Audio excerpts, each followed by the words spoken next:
Good evening, visitors. Welcome to the Australian War Memorial's last post ceremony.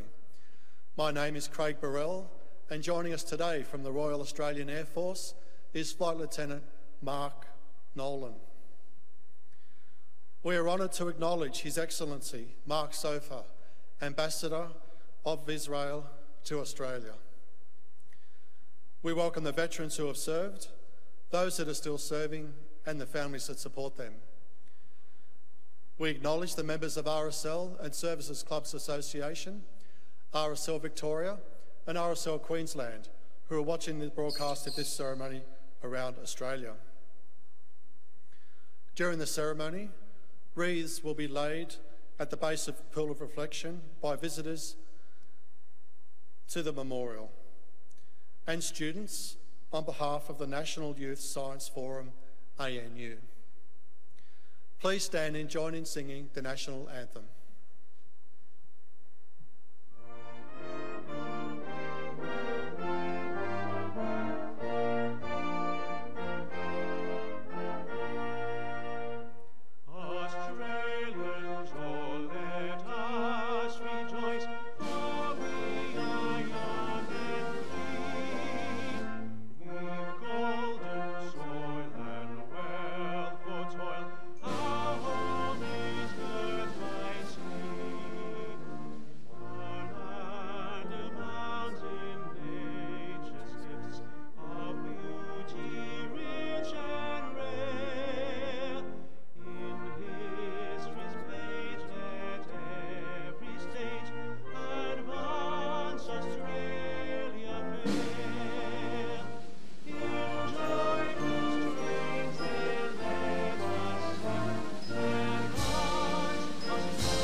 The Australian War Memorial was the vision of Charles Bean, Australia's First World War official historian.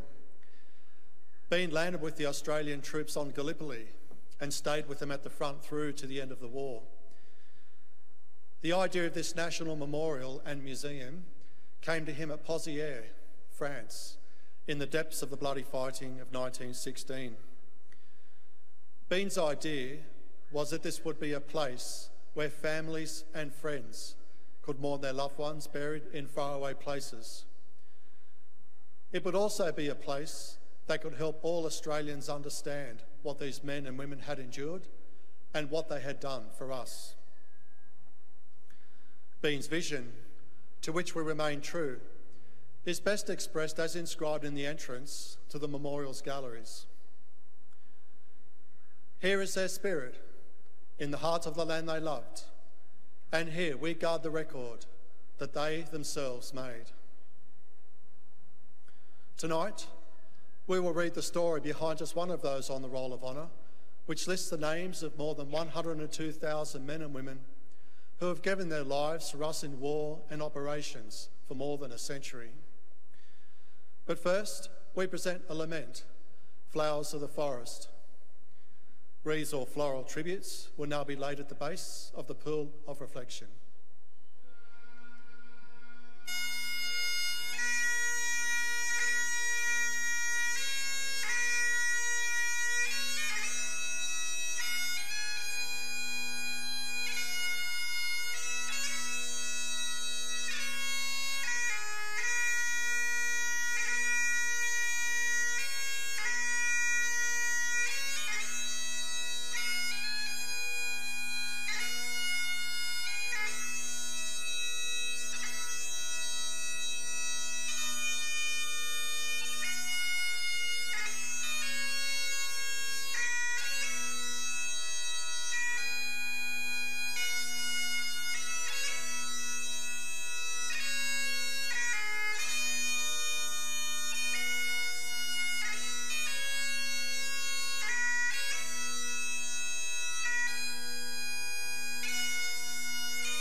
Today, we remember and pay tribute to Stoker Eric Markham McLoughlin.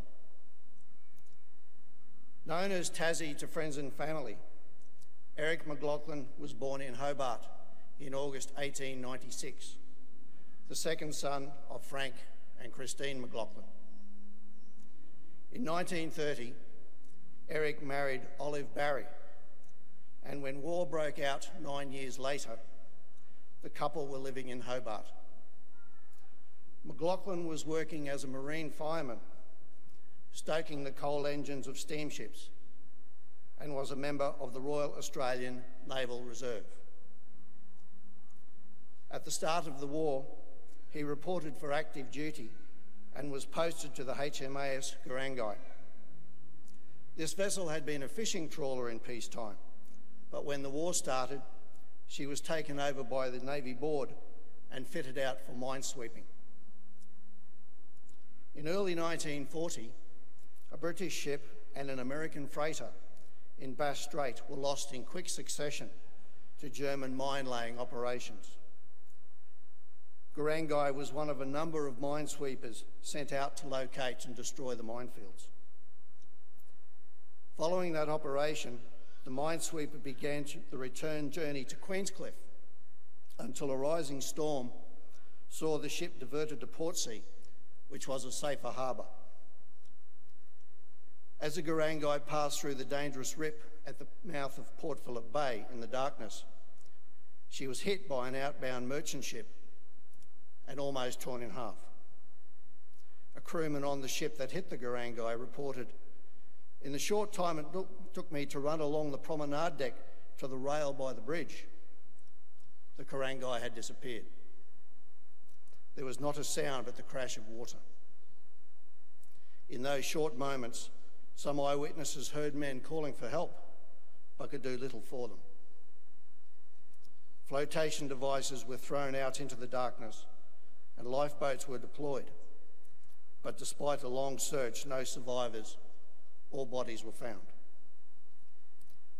The minesweeper had sunk almost immediately, with all hands still on board.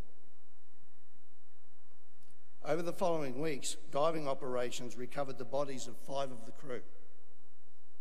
The remaining 19, including Eric McLoughlin, were never recovered, and the wreck of the minesweeper had to be blown up to clear the channel. Eric McLoughlin and the crew of HMAS Gurangai are listed on the Roll of Honour on my left, among almost 40,000 Australians who died while serving in the Second World War.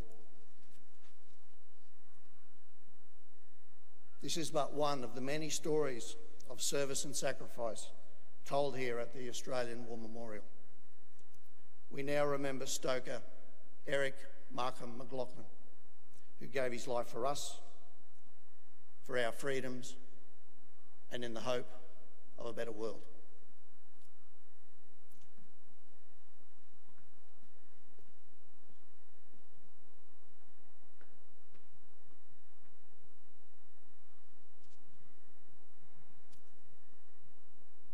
They have no grave but the cruel sea.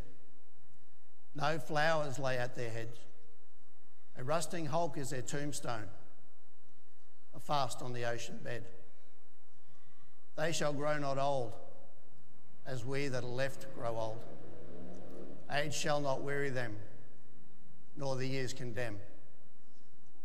At the going down of the sun, and in the morning, we will remember them.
lest we forget. Lest we forget.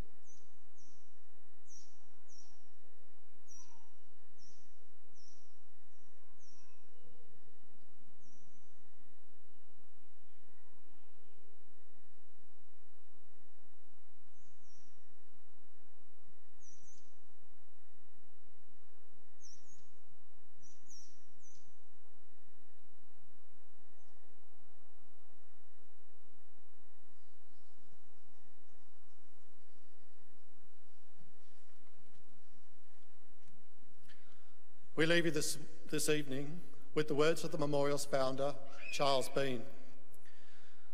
Many a man lying out there at Pozieres or in the low scrub at Gallipoli, with his poor, tired senses barely working through the fever of his brain, has thought in his last moments, well, it's over.